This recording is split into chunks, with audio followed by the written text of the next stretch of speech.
Another resource you'll need to consider is facilities. It's terrific to plan an exciting new curriculum that's filled with real-world problem-solving, simulations, escape rooms, patient encounters, and so on.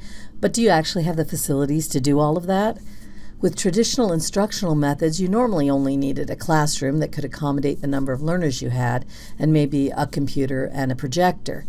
Now that we're trying to mix in more effective and active learning strategies, you may require more sophisticated facilities. We're running up against this here at UCR because we're quite tight on space.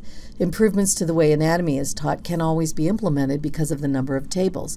For example, if you want to provide a prose section so learners can have a clean cadaver to examine, you have to give up one of the tables, which means increasing the number of learners per table.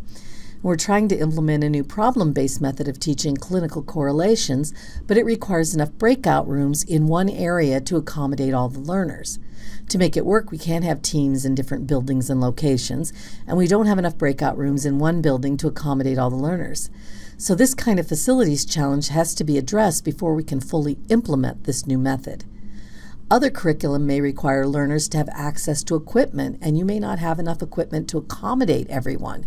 We have a VR lab, but only 1 or 2 learners can use it at one time, so it's impractical to integrate it fully into the teaching. It can only be used as a supplemental tool.